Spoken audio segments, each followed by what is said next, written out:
마반야바라밀 오늘이 49일 천도 기도 두 번째 이제를 지내는 날입니다. 지난번부터 지장경 한 품씩 한 주에 지장경을 한 품씩 얘기하기로 그렇게 했었죠. 그래서 오늘은 지장경 제2품 분신집회품이라고 하는 두 번째 품이라고 하면 2장이라고 하는 것입니다. 2장.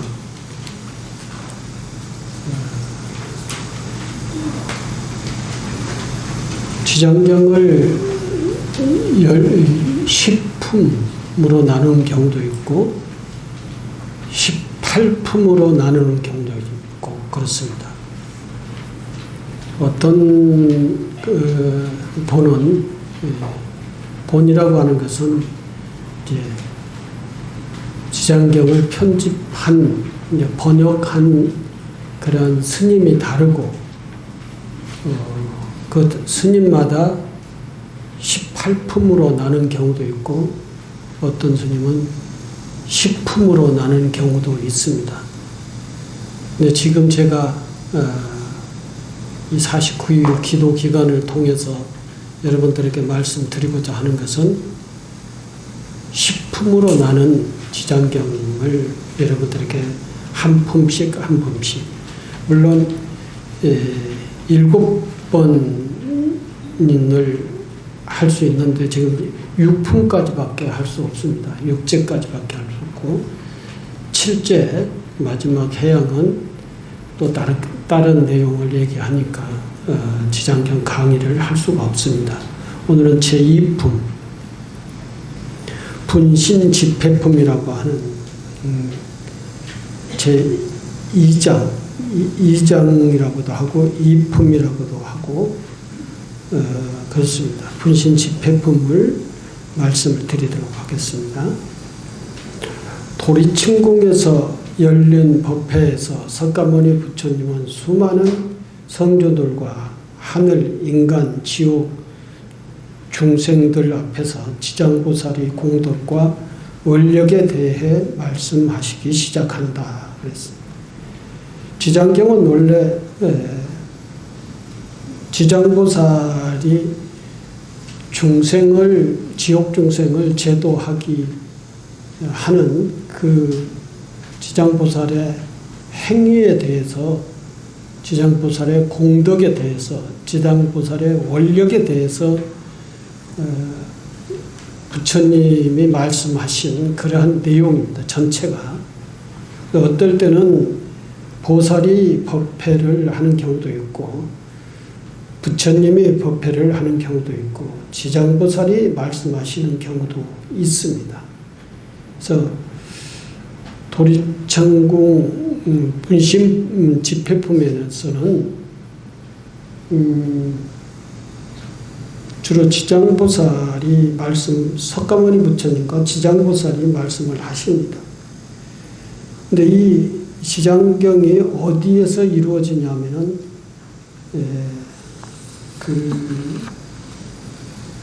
우리 중생 세계에는 3계라고 그럽니다. 3계. 욕계, 색계, 무색계를 3계라고 그러죠. 욕계는 욕심으로 이루어지는 세상을 욕계라고 그러고, 무색계는 욕심이 아닌 의식으로, 좀 수행의 의식으로 이루어진 세계이고, 색계는, 욕계는 욕심으로 이루어진, 색계는 전부 다 물질적인 가치로 이루어지는 세계이고, 무색계는 순전히 의식으로 이루어지는 세계를 무색계라고 그럽니다. 우리 중생이 사는 이 세계는 욕계라고 그러죠. 욕심으로 이루어진 세계를 중생의 세계라고 합니다. 이 중생들이 사는 이 3계 중에 욕계는 6 하늘이 있다고 그래요. 6개 하늘이. 그 6개 하늘을 욕천이라고 그러는데, 욕심으로 이루어지는 중생 세계가 6개로 구분을 한다 그러죠. 첫 번째 세계는 사천왕의 세계고, 두 번째 세계를 도리천의 세계라고 그러고, 세 번째 세계를 제석천이라고 그러고, 네 번째를 야마천, 다섯 번째를 도솔천, 여섯 번째를 화락천이라 그럽니다. 그 사천왕의 세계 다음에 도리천이라고 하는 세계가 있는데, 이 도리천에서 지장보살과 부처님과 여러 지장보살의 분신들이 모여서 법회를 하게 되죠. 이때에 부처님과 지장보살이 서로 번갈아 가면서 말씀을 하십니다. 제2품인 분신집회품에서는 지장보살의 신통력과 그 숭고한 원력, 그리고 그에 따른 중생구제의 실천적 장면을 묘사된다. 이 장은 특히 지장보살이 수많은 화신을 내어 시방세계의 육도 중생들을 제도하고 다시 그 분신들이 도리천에 한자리에 모여 부처님께 법문을 청하는 장면이 주 중심이다라고 합니다. 그 도리천의 지장보살의 분신, 화신이, 수많은 화신들이 다 도리천에 모입니다. 주로 이제 보살 정도의 도력이 있으면은 육신통을 하는 것이죠. 육신통.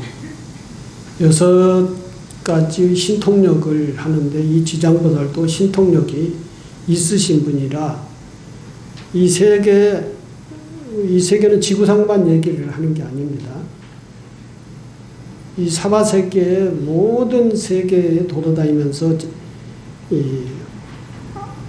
홀홀 단신으로서는 모든 세계를 돌아다니면서 중생들을 제도할 수가 없잖아요. 그래서 지장보살이 신통력으로 분신을 내요. 분신. 지장보살과 똑같은 보살들을 수많은 분신을 이렇게 내가지고 각각 그 사바세계에 가가지고 중생들을 제도하는 역할을 하도록 합니다. 근데 이 분신들이 각 지역에 돌아다니면서 중생을 제도하고 있는 그 지장보살의 분신, 화신들이 도리천에 다 모여요. 도리천에 왜 모이느냐? 부처님과 지장보살의 법문을 듣기 위해서 모이는 것이 분신 집회품이라고 그럽니다. 먼저 석가모니 부처님이 법을 설하려 할 때 시방세계에서 활동하던 지장보살의 수많은 분신들이 도리천에 모여듭니다. 이들은 각기 다른 세계에서 고통받는 중생들을 제도하고 돌아온 화신, 분신들로 그 수는 셀 수 없을 정도로 많습니다. 숫자로 표현할 수 없을 만큼 많은 그 분신들이 도리천궁에 모인 것이죠. 이들은 모두 지장보살의 본신을 중심으로 모여 부처님께 예배하며 함께 법문을 청해 듣는다. 이 장면은 지장보살의 활동이 상징적인 것이나 관념적인 것이 아니라 실제로 여러 중생계에 실천적으로 이루어지는 것임을 보여준다. 그러니까 이 관념적인 그러한 상황이 아니다는 것이죠. 실제의 화신, 분신이 여러 세계에서 중생들을 제도를 하다가 부처님과 지장보살이 도리천에 계시면서 많은 그 분신들이 모여서 그 법회를 하는 그런 거예요. 그러니까 화신하면은 우리의 이 육안으로 볼 수 있는 그런 모습이 없는 것처럼 이렇게 생각을 하는데 실제적인 모습이다라고 하는 것을 말하고 있는 거예요. 지장보살은 이 자리에서 자신의 본원, 즉 깊고 넓은 서원을 다시금 부처님의 앞에서 밝힌다. 지장보살은 말한다. 제가 미래 미륵불이 세상에 출행하기까지 모든 지옥 중생들이 해탈하지 않으면 결코 성불하지 않겠다. 이 얘기가 지장보살의 가장 큰 원력이에요. 제가 미래 무릇 부처님이 이 세상에 올 때까지, 그때까지라는 거죠. 그리고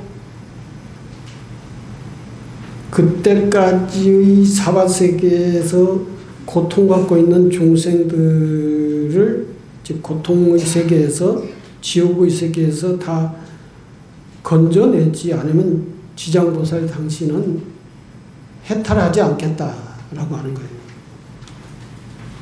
이게 별 얘기 아닌 것처럼 들릴지 모르지만 우리 그 출가의 세계, 즉 불교에서는 이 지장보살의 원력이라고 하는 것은 굉장한 원력이라고 해요. 모두가 다 행복의 세계로 가고 싶지만, 비유해서 말한다면 모두가 다 행복의 세계로 가고 싶어 하지 않습니까? 그런데 지장보살은 모든 지옥 중생을 제도하기 전에는 자기는 행복의 세계에 가지 않겠다는 거예요. 그런 내용과 똑같은 겁니다. 정말로 편안하고 행복하고 평화로운 그러한 세계를 다 우리 인간들은 원하지 않습니까? 그 세계에 가서 그런 상황에서 살고 싶은 것을 다 원하잖아요. 고통의 세계에서 살고 싶은 사람은 한 사람도 없을 거예요. 그런데 지장보살은 지옥에서 지옥 중생을 제도하는데 지옥 중생들이 다 고통의 세계에서 벗어나서 극락세계로 가기 전에는, 한 사람도 남지 않고 다 가기 전에는 지장보살은 자기는 극락세계에 가지 않겠다. 성불하지 않겠다. 깨달음을 구하지 않겠다는 거예요. 지옥 중생들과 함께 하겠다라고 하는 그런 내용입니다. 하지 않겠다라고 한 이 맹세는 지장보살의 대자 대비심이 얼마나 깊은지를 나타내는 말이며, 불교 역사 속에서 지장보살은 지옥 중생 구제의 대표적인 보살로서 자리매김하고 있다라고 하는 것입니다.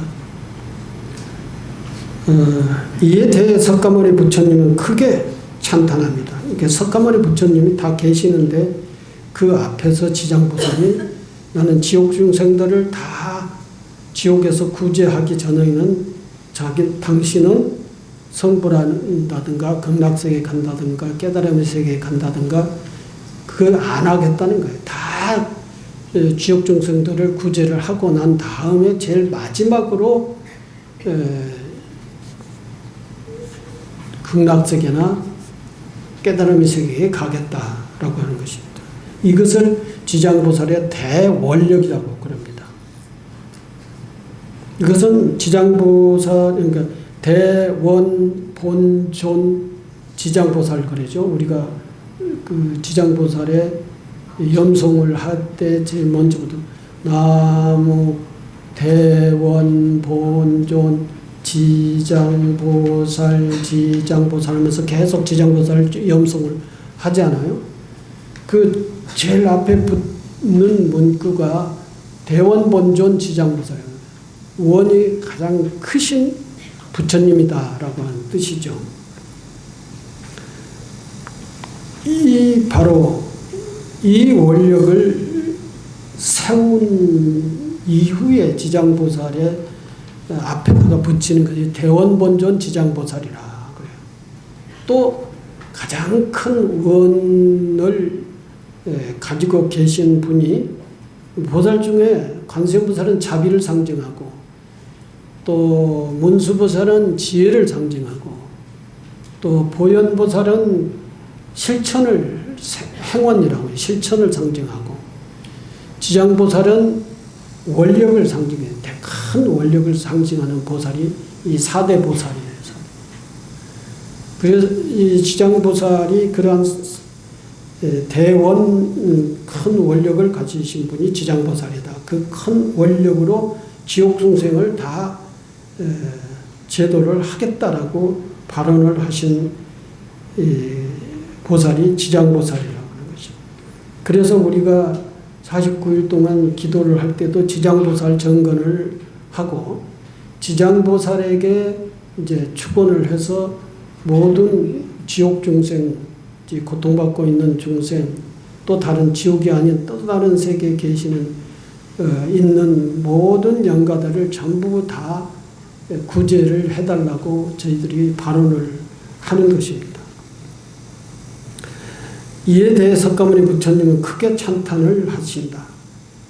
부처님은 지장보살의 행을 1100억 화신으로 드러내는 위실력으로서의 칭송하며 과거세부터 지금까지 지장보살이 얼마나 많은 중생들을 거듭하며 생을 거듭하며 여러 생을 거듭하며 중생을 구제해 왔는지를 부처님께서는 말씀하신다. 지장보살은 이전 생에도 효심 깊은 여인, 구도자, 보살로 살아가며 부모와 중생을 위해 지옥 세계를 드나들기를 마다하지 않았다라고 하는 겁니다. 부처님은 이처럼 끝없는 자비행을 실천하는 지장보살의 원력을 강조하며 모든 중생이 그 이름만 듣고 외워도 큰 공덕을 얻을 것이다 말씀하신다. 이 지장보살을 읽다 보면은 요즘 옛날 사람들은 이 지장경을 다 진심으로 간절하게 믿었어요.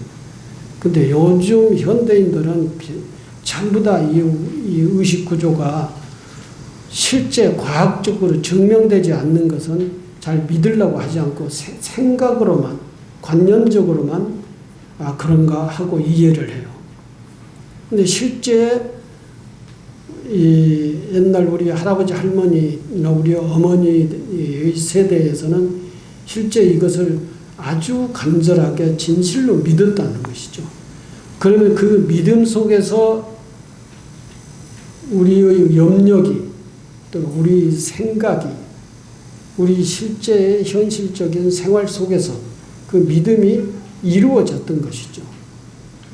우리가 무슨 일을 할 때에 주로 이제 마음에서부터 정리를 하잖아요.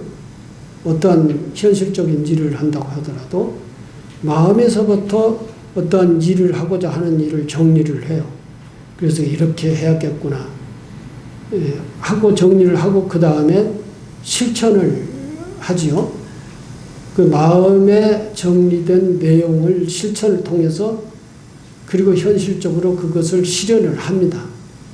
마음속에서 이루어지지 않는 것은 현실화될 수가 없어요. 이 신앙도 역시 마찬가지입니다. 우리 마음속에서 간절하지 않는 것은 실제의 그 마음속의 소원, 원력이 현실화되지 않는 거예요. 마음속에서 진실하게, 관절하게 원력으로 세워졌을 때 그것이 이제 현실 생활 속에서 실천되고 이루어지는 것이죠. 그래서 지금 그러한 논리에 의해서 지장보살을 신앙을 해야 된다라고 하는 것입니다. 분신집필품에서는 또한 중생의 고통이 악업과 무지에서 비롯된 것임을 밝히며 지장보살이야말로 이 무명의 고리를 끊어주는 안내자라는 점이 강조된다. 이 분신 집회품에서는 이제 몇 가지가 있어요. 세 가지가 있는데, 첫째, 지장보살이 말씀하시는 중요한 세 가지 얘기가 있는데, 첫째는 미래 무력불이 세상에 출현하기까지의 그때까지는 지장보살이 책임짓고 지역 중생들을 다 제도하겠다라고 하는 원력 하나. 두 번째는 중생의 고통이 악업과 무지에서 비롯된 것임을 밝히며 지장보살이야말로 이 무명의 고리를 끊어주는 안내자라는 점을 이제 얘기하고 있는 거예요. 분신집회품에서 부처님께서 중생의 고통이 악업과 무지에서 비롯된 것임을 밝힌다니까. 악업, 인과응보라고 하는 이 논리에 의해서 악한 업을 지었다 이거죠. 그래, 악한 업을 지은 사람들은 이 사후에 악한 가보를 받게 된다. 그것을 이제 지장보살이 말씀을 하시는 것이죠. 부처님도 그렇게 말씀을 하시고, 그리고 지장보살이야말로 이 무명의 고리를 끊어주는 안내자라는 점을 이 분신집회에서는 밝히고 있다라고 하는 거예요.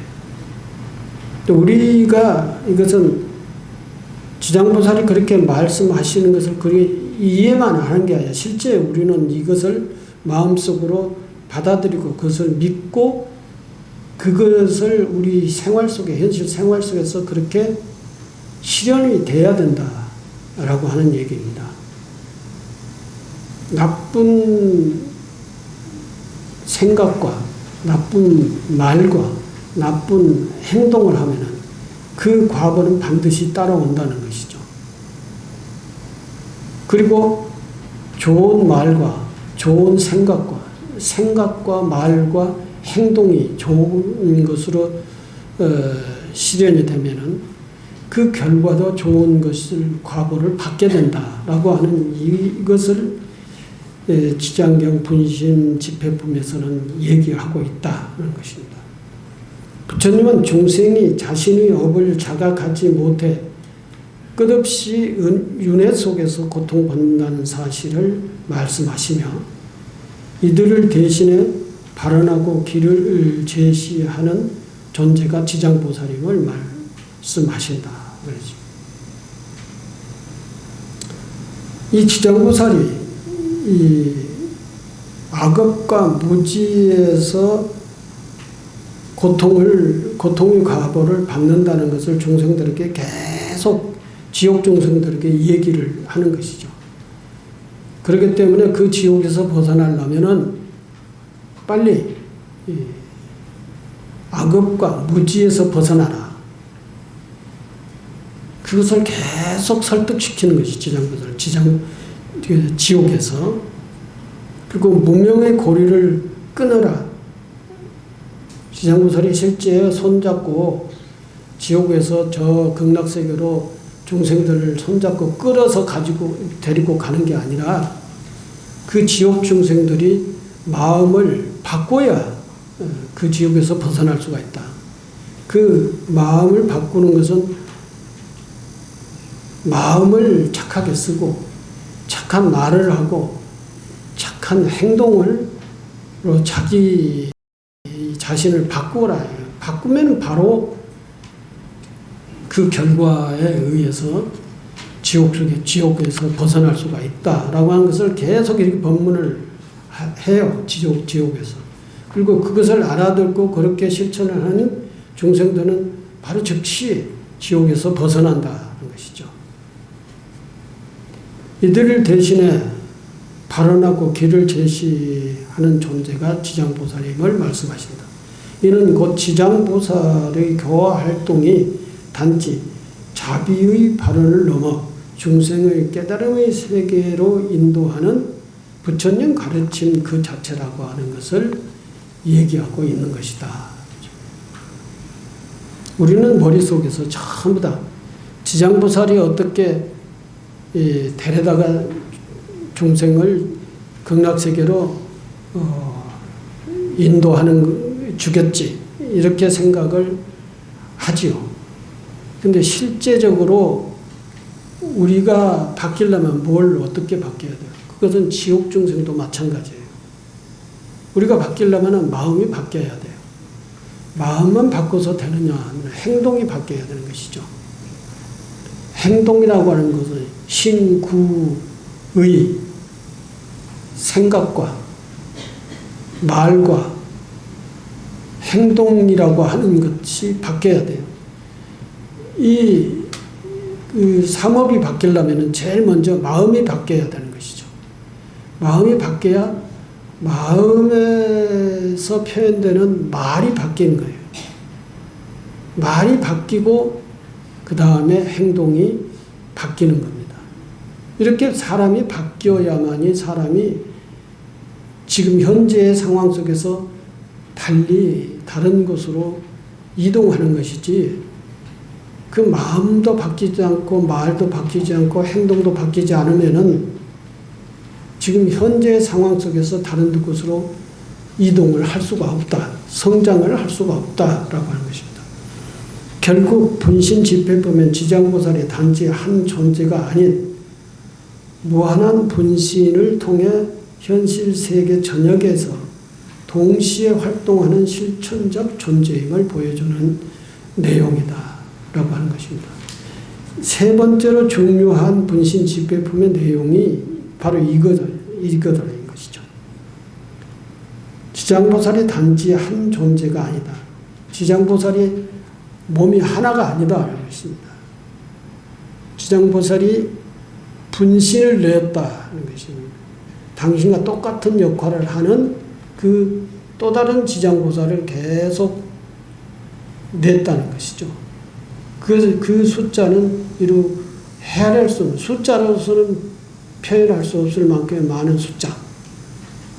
그런 숫자가 이 사바세계의 고통의 현장에 계시면서 중생을 제도하고 있다.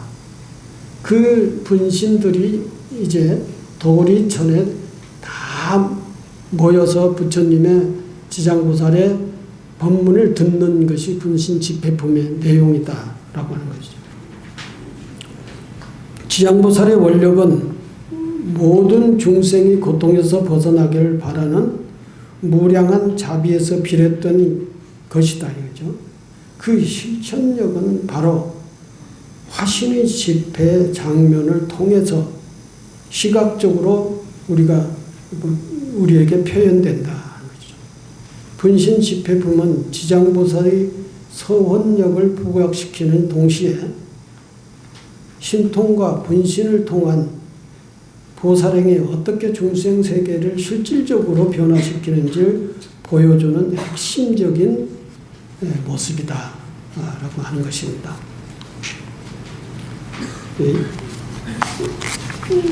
실제 여러분들은 그걸 이해가 잘 안 가실 수가 있을 건데 지장보살의 가르침이 모든 사람들에게 다 전달되고 이해되고 그것을 받아들이면은 그 사람이 곧 그 온전히 이해하고 그걸 받아들여서 그 삶을 사는 그 사람이 곧 지장보살인 거예요. 화신불이다. 법신, 보신, 화신이라고 그러죠. 부처님의 몸을 삼신이라고 그러는데 법신, 보신, 화신이라고 그럽니다. 법신은 진리 그 자체를 인격화시켜서 법신이라고 그러고 보신은 실제 역사적으로 태어난 부처님을 석가모니 부처님을 보신이라고 그래요. 화신은 바로 이 부처님이 변화돼 나타나는 분을 화신이라고 그럽니다.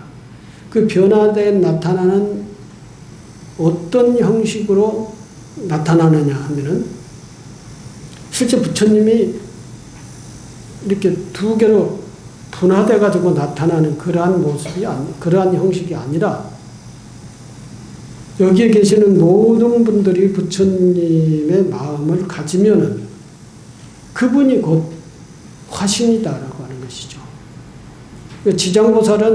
지장보살의 원력을 모든 사람들이 다 받아들이고 그것을 간절하게 받아들이는 그 내용이 간절해지면은 그 사람은 지장보살 역할을 할 수가 있는 것이죠.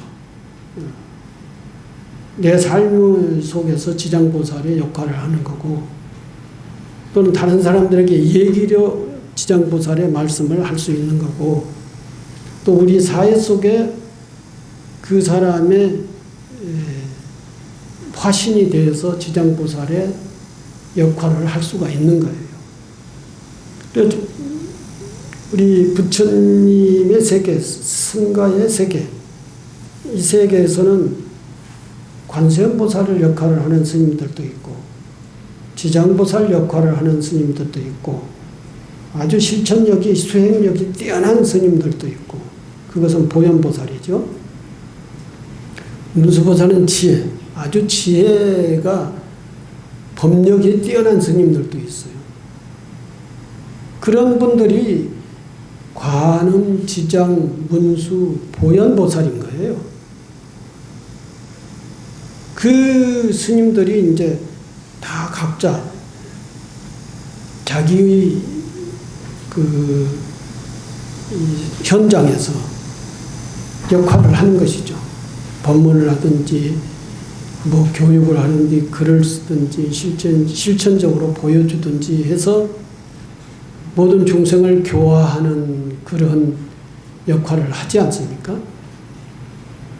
그것이 곧 화신인 거예요. 화신. 그래서 가장 현실적인 화신이에요. 이 화신은 스님들만 그렇게 모습으로만 나타나는 게 아니라 여러분들이 모습으로도 나타날 수가 있다는 것이죠. 여러분들의 모습은 여러분들의 그 모습 그대로가 지장보살이 될 수도 있고 관세음보살이 될 수도 있고 보현보살이 될 수도 있고 문수보살이 될 수가 있는 거예요. 여러분들의 지혜가 뛰어나고 그 지혜로서의 모든 사람들과 함께 삶을 살면은 문수보살이죠. 여러분들이 실천력이 뛰어나고 어떠한 부처님의 말씀도 실천으로서 옮기는 그런 사람이라면 보현보살이죠.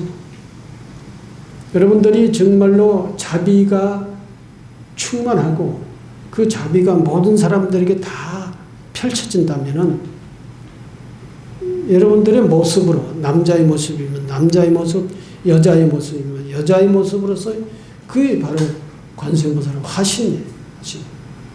여러분들 지금의 키가 얼마나 크든지 얼마나 적든지 어떻게 생겼든지 그건 상관없어요. 화신이기 때문에 화신은 1100억 화신이라고 했어요. 그 모습이 다 달라요. 그래서 그 역할을 충실히 잘 하는 사람이 곧 화신이에요. 지장보살의 화신은 원력이 큰 원력을 가지고 있고 그 원력이 곧 고통스러운 사람들을 애처롭게 생각하고 그리고 그것을 도와주려고 생각을 하고 건져내려고 생각을 하는 그러한 분이라고 한다면 여러분들이 모습이 화신이고 여러분들이 지장보살 역할이라는 거죠. 그것이 바로 분신이에요. 화신. 그러니까 이 도리천의 집회